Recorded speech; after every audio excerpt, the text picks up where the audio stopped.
I'm just gonna hurt you really, really bad. Hi, I'm Zach Wright, and this is my Suicide Squad movie review.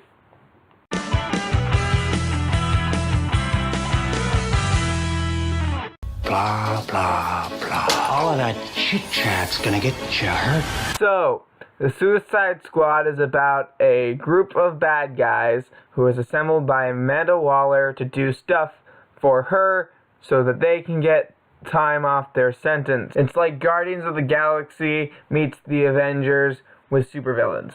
Something really bad happens, and so they need to assemble the task force Suicide Squad so that they can go and stop the problem from being worse. So the movie really takes place on the event of what is happening so that the Suicide Squad can stop it. And a lot of people have issues with that, but I thought it was very well structured around this one situation, which I thought tied most of the story together. I'm going to talk about what I liked first, and then I'm going to talk about the cons and stuff later. Some very strong pros are the actors. The casting of this movie is absolutely perfect.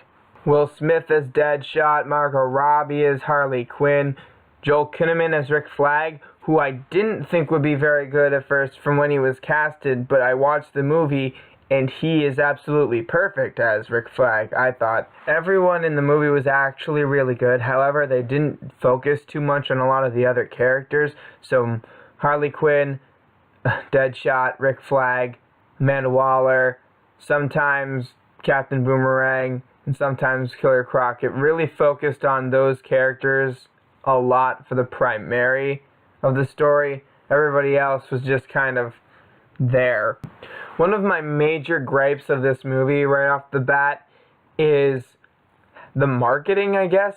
Like in every single one of the trailers, they were like leading up to the Joker being in it. Jared Leto's Joker. And I can honestly not tell you how well he did because of how little he was in that movie. He was only in about like an eighth of the actual movie. He wasn't there for almost any of it. And you didn't really hear a lot of what he said because it was so short. Like his sections were so short, so you couldn't really pick up on anything. As opposed to Heath Ledger's, where he had these huge iconic scenes. Jared Leto didn't really have anything. He just had these small little sections of screen time, so you couldn't really tell how well he was doing.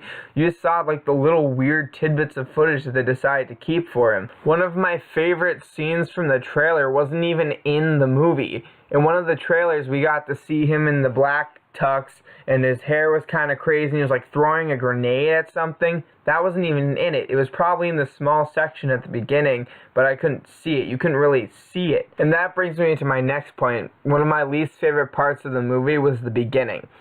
Because at the beginning, it was kind of telling us who the Suicide Squad members were, but instead of like doing what the Avengers kind of did when they introduced a character and it gave us that little bit of information like on the bottom of the screen, somebody was basically feeding us this time who these characters were, and with these huge ass blocks of text on the screen. So it wasn't like you could learn for yourself and see who these people were, which I feel like would have been so much more useful and so much more effective, because if we'd seen what they were doing, they wouldn't have need to explain to us what they did, which could have worked better for this movie, honestly. And now for my last least favorite thing about the movie.